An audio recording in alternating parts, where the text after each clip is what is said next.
Hello guys! Magandang gabi sa inyong lahat.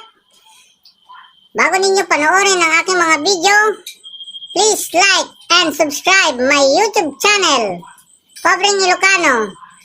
Just click the notification bell para lagi kayong updated sa aking mga video. Tara!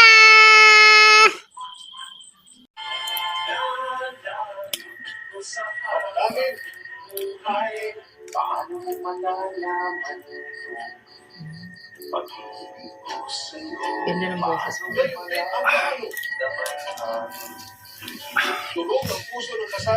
Sakay mo, pre. Grabe, ang ginawa ng bagyo. Wala talagang, ang daming natumba. Itong bagyong paing na to. Daming nag-landslide. Kawawa naman yung mga namatay. Salamat na lang tayo dito at hindi tayo gaanong naapektuhan. Oo nga, pre. Lalo na dun sa may sa Maguindanao. Kawawa yung mga namatay doon. Talagang sobra talagang lakas ng bagyo na paing. Ay, alam mo ba, pre? Ano ba pinagkaiba ng ano bang mas malamig? Ang bagyo ba o ang Tagaytay? Bawal magtaas ng presyo. Abangan ang iba pang maiinit na panita sa pagbabalik ng TV Patrol.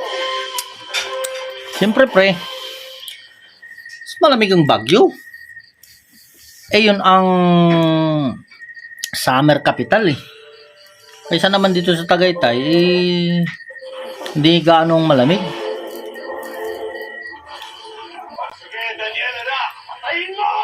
Sabi kasi nila, pre, mas malamig ang Tagaytay.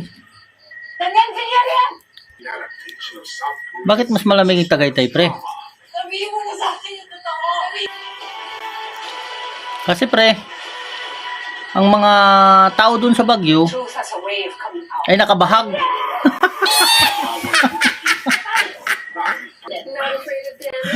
Ayun nga, no? Ano naman kaya ang pinagkaiba ng Baguio sa Tagaytay?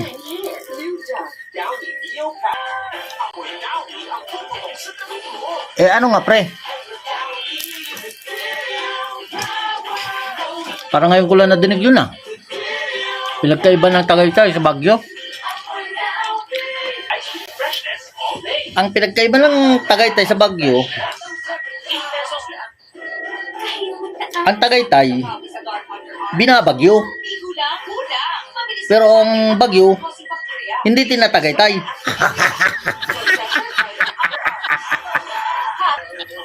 Ayun nga, no? Ang galing mo talaga nakaisip ng pre. Ang Tagaytay, binabagyo. Ang bagyo, hindi tinatagaytay. Talaga naman, talagang galing.